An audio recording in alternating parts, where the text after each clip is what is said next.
Welcome back, students. So இந்த வீடியோல நம்ம பார்க்க போறது fluid mechanics and machinery mechanical third semesterல இருந்து first lessonோட continuation தான். So already first lessonல வந்து ஒரு majority of the topics முடிச்சிட்டோம். Continuity equation முடிச்சு Bernoulli's equationோட derivation already இந்த வீடியோவை நம்ம வந்து கோட் பண்ணிட்டோம். So we will go ahead with the application of Bernoulli's equation. So Bernoulli's equationல என்ன சொன்னாங்க அப்படின்னு யோசிச்சோம் அப்படின்னா the sum of pressure head plus kinetic head plus potential head is equal to a constant அப்படிங்கிறதான் டெரைவ் பண்ணோம். இதுல இந்த ஹெட்ங்கிற வார்த்தை ரொம்ப முக்கியம். I always ask this question to my students. For example வந்து எனர்ஜியோட யூனிட் எடுத்துக்கிட்டோம் அப்படின்னா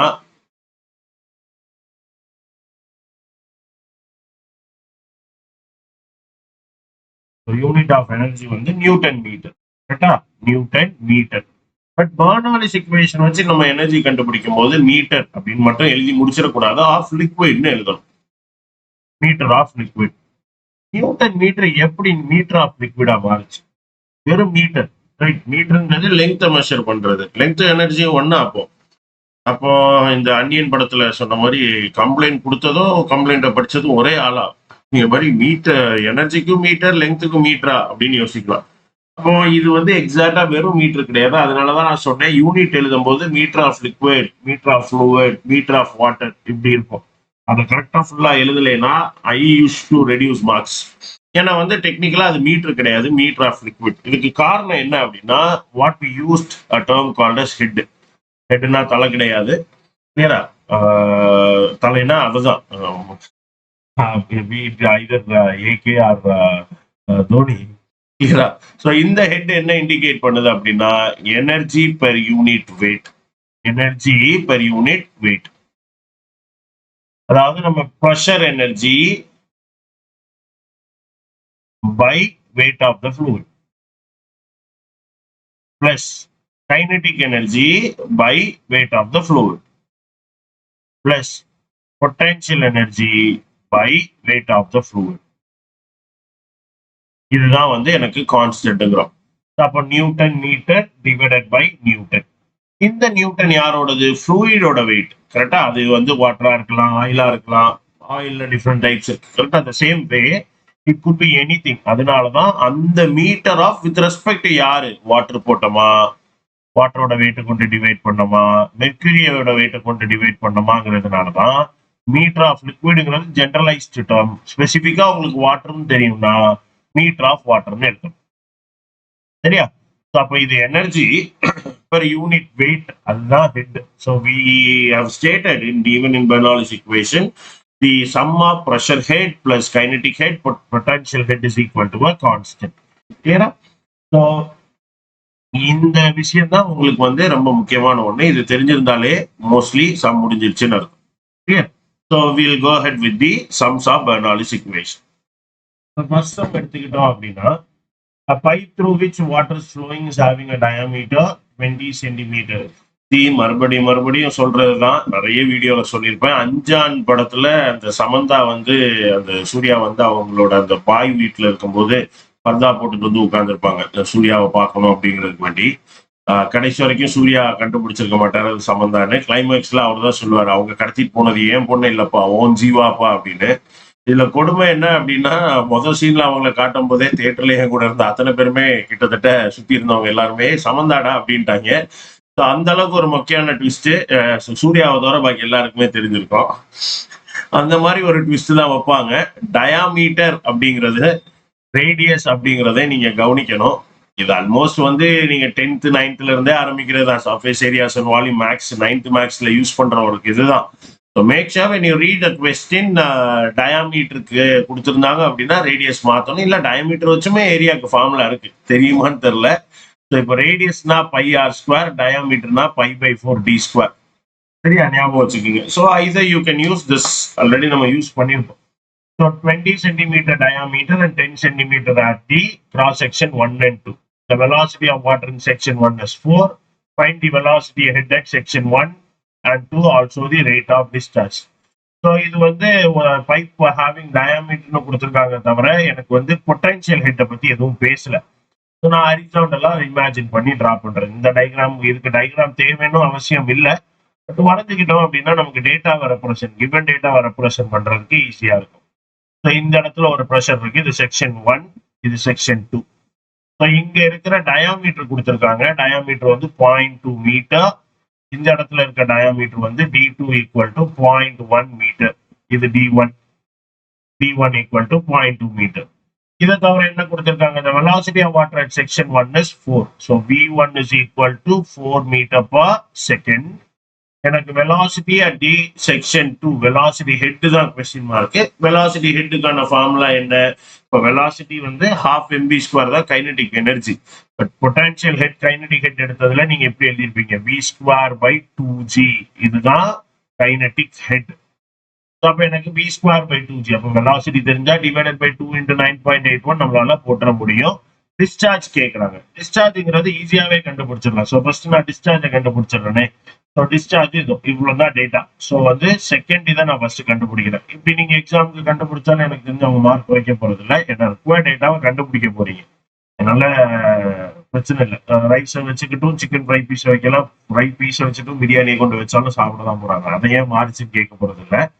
எனக்கு தெரிஞ்சு நோ இஷ்யூஸ். அப்போ discharge Q is equal to area into velocity, continuity equation. இந்த மாதிரி continuity equation நிறைய இடத்துல யூஸ் ஆகும். அந்த ஒரு டாபிக்கா அதை நீங்க படிக்க முடியாது. It should be utilized almost in so many places.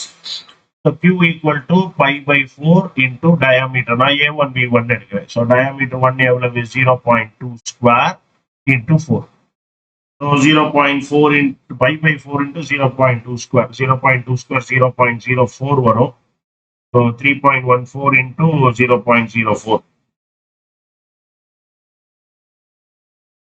divided by 4. So 0.01 into 3.14 into 4. So 0.1256, 0.125 meter cube. Here, so discharge meter cube per second. So volume per second தான் discharge. So meter cube per second. So இது என்னோட discharge. எனக்கு அவங்க என்ன கேட்டிருக்காங்க, D2 கொடுத்திருக்காங்க, V2 கேட்கிறாங்க. So losses பத்தி எதுவுமே பேசல. ஸோ இது ஆக்சுவலா கண்டினியூட்டி ஈக்குவேஷன்லேயே சம் முடிஞ்சிடும். Only thing is we are finding the head. So V2 A2 equal to A1 V1 according to continuity equation. So V2 equal to pi by 4 D1 square into 4 divided by pi by 4 D2 square. So pi by 4 cut ஆயிரும், 4 அப்படியே இருக்கும். D1 by D2 the whole square. இங்க நான் decimal இல்லாம பண்ணாலும் எனக்கு பிரச்சனை இல்லை. But anyway 0.2 divided by 0.1. So 2 மாறிடும். 2 square is 4. So 4 into 4 16 meter per second. இதுதான் எனக்கு V2. எனக்கு தேவை head, kinetic head at section 1 is equal to V1 square by 2g, which is equal to 4 square by 2 into 9.81. So 4 square by 2 na 16 by 2, 8. 8 by 9.81.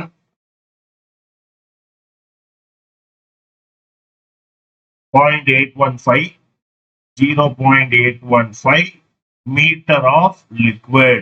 Water nu கொடுத்திருக்காங்களா, என்ன fluid போகுதுன்னு, a pipe through which water. So we can write meter of water.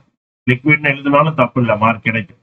So section 2ல at section 2 என்னோட formula வந்து 16 square by 2g, which is 16 into 8. ஒரு 2 cut பண்ணிட்டேன். 16 into 8 divided by 9.81. So 13.04 meter of water. Clear? So இதான் எனக்கு answers for question in the first question. So என்ன பண்ணியிருந்தாங்க, எனக்கு செக்ஷன் கொடுத்துருந்தாங்க. அந்த செக்ஷன் வழியா ஃப்ளூயிட் போறதை வச்சுட்டு I am trying to find out the value. கிளியரா? So pipe through which water is flowing having a section 20 centimetre. So கண்டுபிடிச்சிட்டோம். ஸோ இதுதான் ஆன்சர். கிளியரா? ஸோ இந்த டிஸ்சார்ஜ் மட்டும் ஜென்ரலா லிட்டர்ஸ்ல கொடுப்பாங்க. லிட்டர்ஸ்ல எழுதிக்கலாம் நம்ம வேணும்னா. So 0.125 into 10 power metre cube per second. So 1 metre cube is equal to 1000 liters. சரியா ஞாபகம் வச்சுக்கோங்க. 1 metre cube is equal to 1000 liters. 1000 centimetre cube is equal to 1 litre. Confuse ஆயிடக்கூடாது. அப்ப இன்டூ 1000 பண்ணலாம், 125 liters per second. ரைட். இதான் என்னோட discharge, இந்த change மட்டும். So we'll go ahead with the next question. மூணு சம் பார்க்கலாம்னு நினைச்சிருக்கேன் இந்த வீடியோல. So second question, water is flowing through a pipe having diameter 20 cm at section 1 and 10 cm at section 2. Almost same தான். சரியா? section 1 to diameter வந்து மாறல. The rate of flow through the pipe is 35 liters per second. இங்க இருக்கு பாருங்க, 35 litersனா so discharge is equal to நம்ம substitute பண்ணும்போது SI யூனிட்ல இருக்கணும் 0.035 meter cube per second divided by 1000. The section 1 is 6 meter above the datum and section 2 is 4 meter above the datum. அப்போ ஒரு datum line இருக்கு, reference line. இதான் என்னோட datum. So இந்த datumல இருந்து 6 meter above section 2 இருக்கு, section 1 இருக்கு, 4 meter above section 2 இருக்கு. அப்போ பைப் வந்து இப்படி இன்க்ளைண்டா வருது. நேர்கோடு போட்டுட்டு எப்படி இன்க்ளைண்டா வரும்?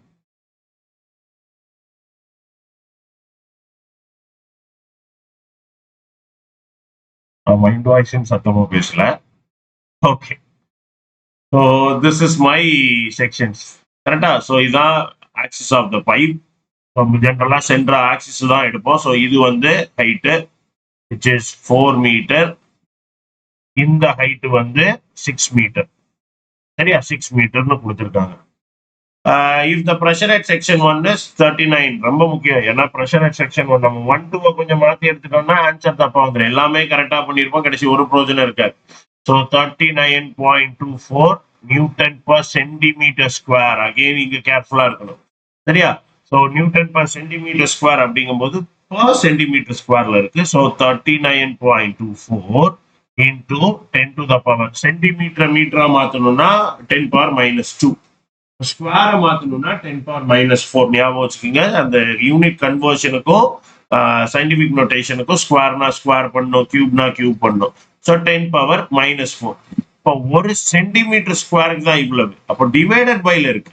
அப்போ கீழே தான் 10 power minus 4 வந்திருக்கும், மேல 10 power plus 4 newton per metre square. நல்லா யோசிச்சு பாருங்க, ஒரு சென்டிமீட்டர் ஸ்கொயருக்கே இவ்வளவுனா பெர் மீட்டர் ஸ்கொயருக்கு அதிகமாக தானே ஆகணும். ஒரு சென்டிமீட்டர் ஸ்கொயர் 100 ரூபா, 10 சென்டிமீட்டர் ஸ்கொயர் எவ்வளவு? 10 ரூபாவா? 1000 ரூபாய். கரெக்டா? ஏன்னா மல்டிப்ளை பண்ணுவோம். அதுதான் நீங்க கொஞ்சம் ப்ரொனவுன்சியேஷன். ஆக்சுவலா என்ன பண்ணலாம் அப்படின்னா newton per 10 power minus 4 metre square. Centimetre square இந்த இடத்துல அதுக்கு பதிலா இதை போட்டுட்டு இப்போ இது மேல வரும். அப்படியும் பண்ணலாம். 8th ஸ்டாண்டர்ட்ல எல்லாம் யூனிட் கன்வர்ஷன் போடும்போது இப்படிதான் பண்ணிருப்பாங்க. But if you are well aware, right, per centimeter square na you are actually increasing the area. அப்போ உங்களோட வேல்யூ இன்க்ரீஸ் ஆகணும்னு யோசிச்சீங்கன்னா 10 power plus 4 டிவைடர்ல இருக்கிறது. ஸோ மேலே போடும்போது ஒரு உல்டா சைன் போடணும். But I leave it to you. Maybe இந்த மெத்தட் கூட நீங்க யூஸ் பண்ணிக்கலாம். ஸோ ப்ரெஷர் வந்து 39.24 நியூட்டன் பர் சென்டிமீட்டர் ஸ்கொயர். நான் அதை மீட்டர் ஸ்கொயருக்கு இங்க மாத்திருக்கேன். வேணும்னா டயக்ராம்ல இருக்க டேட்டாவுமே நம்ம மாத்திடுவோம். So that will take data from the diagram itself. அப்ப எனக்கு into 10 to the power 4 Newton per meter square. If the pressure at section 1, find the intensity of pressure at section 2. So இந்த இடத்துல இருக்க pressure எனக்கு கண்டுபிடிக்கணும். So we'll use Bernoulli's equation. என்ன use பண்ணுவோம்? நான் ஸ்டார்டிங்ல வீடியோஸ்ல சொன்னதுதான். சால்வ் பண்றதை பொறுத்த வரைக்கும் ஃபர்ஸ்ட் கிவன் டேட்டா, அதுக்கப்புறம் ரிக்வயர்ட் டேட்டா, அதுக்கு இடையில இருக்க ரிலேஷன்ஷிப்கான ஃபார்முலா. இந்த மூணை எழுதிட்டோம்னாலே கொஞ்ச நேரம் வரைக்கும் பார்த்துட்டு இருந்தீங்க அப்படின்னா கட்டாயம் ஆன்சர் வந்துடும். ஸோ ஃபார்முலா என்ன? First primary formula P1 by rho g plus V1 square by 2g plus Z1 should be equal to P2 by rho g plus V2 square by 2g plus Z2. இப்போ எனக்கு வந்து P1 அப்படிங்கிறது என்ன, V1 என்னங்கிறது எனக்கு already தெரியும். கரெக்டா? ரோங்கிறது எந்த ஃப்ளூயிட் போகுது? வாட்டர். அப்போ டென்சிட்டி ஆஃப் வாட்டர் 1000. ஸோ இது போக ஆப்வியஸா கண்டினியூட்டி ஈக்குவேஷன்லாம் யூஸ் பண்ண வேண்டிய வரும். ஏரியா தேவைப்படும், அதாவது நம்ம அங்க போட்டுக்கலாம். ஸோ இங்க D1 வந்து 0.2 மீட்டர், D2 வந்து 0.1 metre. So let me write whatever. இந்த ஒரு ஃபார்முலா தான். கரெக்டா? எனக்கு இதுல P2 வேணும். அப்ப நான் P2 by P rho g first கண்டுபிடிச்சிட்டேன் அப்படின்னா பாக்கி எல்லாத்தையும் என்னால கண்டுபிடிச்சிட முடியும். ஏன்னா rho into g is a constant. நான் P2 by rho g கண்டுபிடிக்க ட்ரை பண்றேன். இப்ப நான் என்னோட ஈக்குவேஷனை ரீஅரேஞ்ச் பண்ணேன்னா P1 by rho g plus V1 square by 2g minus V2 square by 2g plus Z1 minus Z2 is equal to P1 by rho g plus V1 square minus V2 square by 2g LCM இருக்கனால என்னால எழுத முடியும் z1 minus z. இப்ப நான் வேல்யூஸை substitute பண்றேன். So P1 என்ன 35 பாயிண்டா 39 பாயிண்டா 39.24 39.24 into 10 to the power 4 divided by 1000 into 9.81 plus V1 V2 எனக்கு தெரியாது. இதைதான் நான் கண்டுபிடிக்கணும். V1 square minus V2 square by 2G இப்போதைக்கு எழுதிக்கிறேன். 6 மைனஸ் 4. அப்போ எனக்கு அடுத்த ஸ்டெப் என்ன? To find V1 and V2 data டீடைலிங்காவே பண்ணலாம். அங்க பாதியிலேயே நிறுத்தணும்னா எனக்கு இப்பதான் V1 V2 தேவைப்படுது. ஆரம்பிக்கும் போதே என்னெல்லாம் தேவைன்னு நான் மண்டே உடைக்கிறதுக்கு to find V1 and V2. So discharge கொடுத்துருக்காங்க. நல்லா பாத்தீங்க அப்படின்னா they have given you the discharge Q 0.035. இந்த டேட்டா அதுக்கு தான். அப்போ we know that Q equal to AV.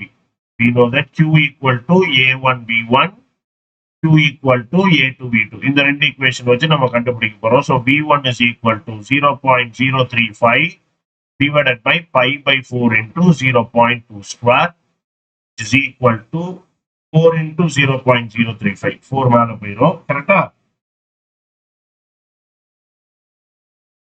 4 into 0.035 divided by 3.14 divided by 0.2 divided by 0.2. So 1.11. So 1.11 meter per second. இதே மாதிரி V2 கண்டுபிடிச்சேன் அப்படின்னா 0.035 divided by into 4 divided by pi into 0.1 square. சரியா? அப்ப எனக்கு 0.035 divided by pi into 4 divided by 0.1 square. 4.4. So 4.45 meter per second. அவ்வளவுதான். அப்ப எனக்கு இதை வந்து சப்ஸ்டியூட் பண்ணிடலாம். இங்க V1 ஸ்கொயர் மைனஸ் V2 ஸ்கொயர்ல. அப்ப என்னோட P2 by rho G is equal to, ரொம்பவே ஈஸி. ஜெனரலா வந்து இந்த மாதிரி சம்ஸ் கேட்டாங்கன்னா ஃபுல் மார்க்கே வாங்கலாம். P2 by rho G is equal to 39.24 into 10 power 4 by 1000 into 9.81. நான் இன்னும் சிம்பிளிஃபிகேஷன் ஆரம்பிக்கல. Plus V1 square 1.11 square minus 4.45 square divided by 2 into 9.81 plus 2. So இங்க ஆக்சுவலா கால்குலேட்டர்ல அடிக்கலாம், இருந்தாலும் இதுல 3 போயிட்டு 1 வரும். கிளியரா? So 39.24 னா 392.4. So 392.4 divided by 9.81. So 40. 1.11 square minus 4.45 square divided by 2 divided by 9.81. So minus 0.946 plus 2. So 40 minus 0.946 plus 2. So 41.054. So எனக்கு கிடைச்ச ஆன்சர் வந்து 41.054. இது வந்து P2 by rho G. So என்னோட P2 by rho G வந்து 41.054. அப்போ P2 is equal to 41.054 into 1000 into 9.81. நான் இந்த 1000 கொண்டே மல்டிப்ளை பண்ண போறது இல்லை. ஏன்னா எப்படி டேட்டா கொடுத்துருந்தாங்களோ அதே மாதிரி into 10 power 4ல எழுதிடலாம். So 41.054 into 9.81. So 402 வருது. நான் 40.2 எழுதுறேன். 40.27 into 10 power 4 Newton per meter square. So pressure என்ன ஆயிருக்கு அப்படின்னா இன்க்ரீஸ் ஆயிருக்கு. So 40.27. என்னோட answer 40. So pressure at section 2 was 40.27 Newton per into 10 power 4 Newton per meter square. கொடுத்திருக்க வேல்யூக்கே மாத்தணும். I means newton per centimetre ஸ்கொயருக்கு மாத்தி எழுதணும்னு அவசியம் இல்லை. பட் கம்பேர் பண்றோம் அப்படின்னா 39ல இருந்துச்சு, இப்போ வந்து 40 மாறி இருக்கு. என்ன நடக்குது அப்படின்னா இப்ப கீழே வரும்போது பாத்தீங்கன்னா datum energy mgh. So potential energy வந்து 6 மீட்டர்ல இருந்து அது 4 மீட்டர் ஆகுறதுனால பொட்டான்சியல் எனர்ஜி கம்மியாகும். ஸோ இந்த பொட்டான்சியல் எனர்ஜி ப்ரெஷர் எனர்ஜியாகவும் கைனடிக் எனர்ஜியாகவும் இன்க்ரீஸ் ஆகும். பார்த்தீங்கன்னாலே தெரியும், கைனடிக் எனர்ஜி ½ mv ஸ்கொயர்ல 1.11ல இருந்து 4.45 வெலாசிட்டி மாறி இருக்கு. இதுக்கு இன்னொரு காரணம் என்ன? ஏரியா டிக்ரீஸ் ஆகுது. ஏரியா டிக்ரீஸ் ஆனா வெலாசிட்டி மாறும் தானே, ரைட்? ஸோ இந்த ரெண்டு காரணத்தினால எனக்கு வெலாசிட்டியும் மாறி ப்ரெஷர் எனர்ஜியும் ஸ்லைட்டா இன்க்ரீஸ் ஆயிருக்கு. So we'll take one exercise sum. எல்லாமே example sums போட்டுருந்தா சரிப்படாதுல்ல.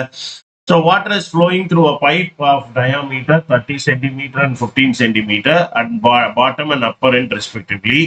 The intensity of pressure at 29.43. The pressure at the upper end is 14.715. Difference determine the difference in data head if the rate of flow through the pipe is 50. So போன சம்மே தான் டேட்டாவை கொஞ்சம் மாத்திருக்கோம் அவ்வளவுதான். கேரா so நம்ம என்ன வருதுன்னு ஆன்சருக்குங்கிறனால நான் ஒரு ஹிண்ட் மாதிரி கொடுத்துடலாம் அப்படின்னு யோசிக்கிறேன். ஸோ எனக்கு என்ன இருக்கு water is flowing through pipe of diameter 0.3 and 1 bottom and upper and respectively datum difference கேட்டிருக்காங்க. அப்போ கட்டாயம் டிஃபரன்ஸ் இருக்கு சரியா. ஸோ நான் இன்க்ளைண்டா ஒரு பைப் டிரா பண்ணிக்கிறேன். எனக்கு டிஃபரன்ஸ் இன் டேட்டம் வேணும் அப்படின்னா Z1 மைனஸ் Z2 வேணுமே தவிர Z1 எவ்வளவு Z2 எவ்வளவுன்னு தேவையில்லை. ஸோ இது Z1 இது Z2 அப்படின்னா எனக்கு தேவை Z1 டிஃபரன்ஸ் Z2 யார் மேலேன்னு தெரியல. Right, pressure at the Appar end 14 அப்படின்னு கொடுத்துருக்காங்க. ஸோ நான் இங்க வந்து 14.715 into 10 power 4 newton per meter square. So இது 0.3 மீட்டர், இது 0.15 metre. So upper end and bottom lower end. So upper end தான் பெருசுன்னு கொடுத்துட்டாங்க, ஏன்னா பாட்டம் அண்ட் அப்பர். ஓகே, அப்படியே மாற்றணும் கிளியரா. ஸோ டேட்டால வந்து பாட்டம் அண்ட் அப்பர் எண்டுன்னு கொடுத்தனால நான் டயக்ராம் வந்து இப்படி போட முடியாது. மேல இருக்கிறது தான் வந்து சின்னதா இருக்கு.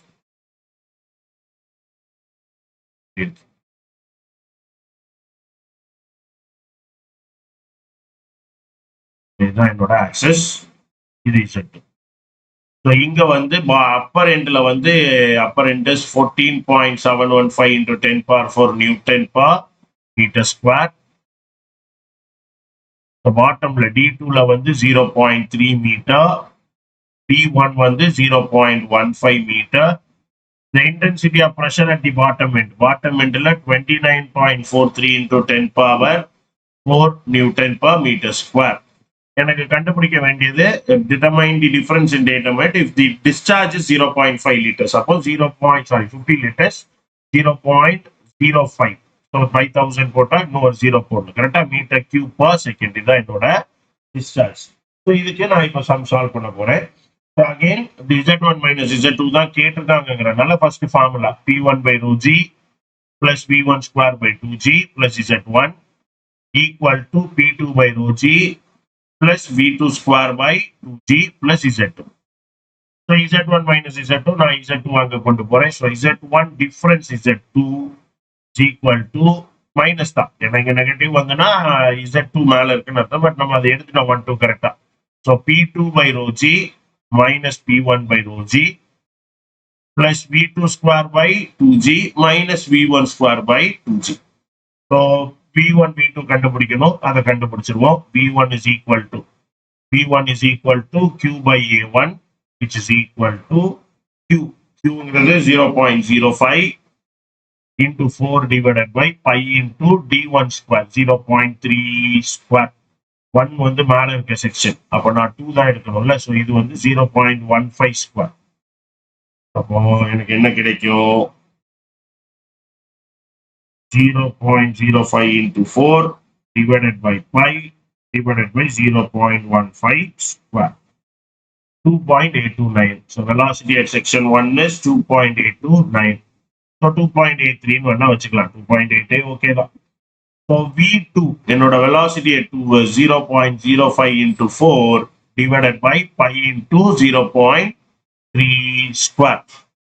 So 0.05 into 4 divided by pi divided by 0.3 square. So 0.707. எனக்கு ரெண்டு வெலாசிட்டியும் கிடைச்சாச்சு. அப்ப எனக்கு இப்ப வெலாசிட்டி 1 வெலாசிட்டி 2 கிடைச்சிருச்சு. P2 P1 ஆல்ரெடி கொஸ்டின்லயே கொடுத்துருக்காங்க. ரைட், 2G rho G எல்லாமே கான்ஸ்டன்ட். வாட்டர்னு கொடுத்துருக்காங்களா. நீங்க இன்னொரு விஷயம் கேர்ஃபுல்லா இருக்க வேண்டியது, இன்னொரு ட்விஸ்ட், இந்த வாட்டர் சில டைம் என்ன பண்ணுவாங்கன்னா fluid or liquid of specific gravity 0.8ன்னு கொடுப்பாங்க. நமக்கு அதை கவனிக்காம ஓகே எல்லா டேட்டாவும் பார்த்துட்டு என்ன பண்ணுவோம், இங்க 1000 போட்டுருவோம். டென்சிட்டி வந்து ஸ்பெசிபிக் கிராவிட்டி கொடுத்தா அதுல இருந்து டென்சிட்டி கண்டுபிடிக்கணும், தெரியும்னு நினைக்கிறேன். ரைட், 0.8 into ஸ்டாண்டர்ட் லிக்விட் வந்து 1000 water is 800 kg per metre கியூப்னு வரும். ரைட் வாட்டர்னு கொடுத்தா மட்டும்தான் we can use 1000. So அப்போ Z1 minus Z2, that is the difference. Z1 minus Z2 is equal to P1. P1 எவ்வளவு 14.75, P2 வந்து 29.43. எனக்கு ஃபர்ஸ்ட் P2 இருக்கிறனால 29.43 into 10 power 4 minus 14.75 into 10 to the power 4 divided by 1000 into 9.81 plus 14.715. Okay, 14.715 plus V2 square minus V1 square by 2G. So V2 was 0.707. So 0.707 the whole square minus 2.283. 2.283 the whole square divided by 2 into 9.81. Substitute பண்ண answer வரப்போகுது. So 29.43 minus 14.715. 29 14.715. So அப்படியே திருப்பி வருது. Right, 29.43 divided by 2. So 14.715 தான் வருது. So this is 14.715 into 10 to the power 4 by 1000 into 9.81. இந்த ஒரு step extra எழுதணும்னு அவசியம் இல்லை. 0.707 square minus 2.283 square. So minus 4 points. So minus 4.712 by 2 into 9.81, which is equal to இதுல 3 0 அடிச்சு இது 10. So 147.15 divided by 9.81, that is 15. So this is 15 minus 4.712 divided by 9.81. This is 0.4803, which is equal to 15 minus 0.4803. So 14.51. 14.51. So இதான் என்னோட difference 14.618 metre. So 14.51 வந்திருக்கு. ஒரு 0.1 maybe obviously because of the calculation difference. நான் என்னோட mobile calculator use பண்றேன், round off ஆயிருக்கும்.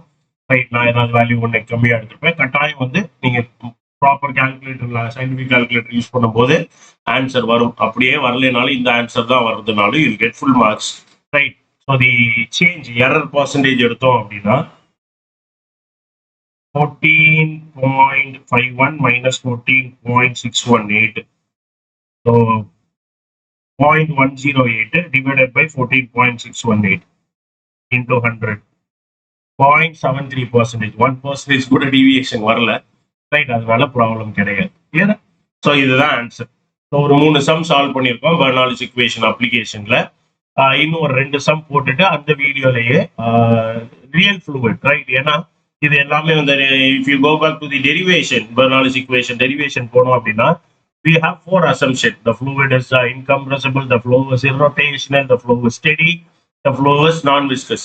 Right, ஏன்னா ideal ஃப்ளூயிட்னு எடுத்துருப்பீங்க. ஏன்னா எனி ஃப்ளூயிட், நான் இங்க ஒரு ஃப்ளூயிடோட இன்புட் எனர்ஜி கொடுக்குறேன்னா இங்க இருந்து இங்க வர்றது வரைக்கும் கொஞ்சம் எனர்ஜி செலவாகும். பைக் எடுத்துட்டு போறீங்க உங்க வீட்டுல இருந்து காலேஜ் போற வரைக்கும் ஒரே பெட்ரோல் தான் செலவாகும். பெட்ரோல் அப்படியே இருக்க போறது இல்லை. Energy has been utilised clear for you to move from that to that. பெட்ரோலே விட்டுருவோமே, டயர் தேய்மானம் இருக்கு, இப்படி எல்லாமே வந்து இருக்கும். there are losses. but இந்த loss in energy we will consider. அதுதான் Bernoulli's equation for real fluid. அது என்ன அப்படிங்கிறதையும் அது ரிலேட்டடான சம்ஸையும் பார்த்துட்டு we'll go ahead with the application of Bernoulli's equation, venturi meter, orifice meter, then momentum equation. இது போக buoyancy கான்செப்ட் இருக்கு. பட் மேபி நான் செகண்ட் யூனிட் போயிட்டு லேட்டர் ஆன் buoyancyக்கு வருவேன்னு நினைக்கிறேன். ஸோ புரிஞ்சிருக்கும் நம்புறேன். டவுட்ஸ் ஏதாவது இருந்தால் கமெண்ட் பண்ணுங்க. நெக்ஸ்ட் வீடியோவில் உங்களை மீட் பண்றேன். தேங்க்யூ. Happy learning.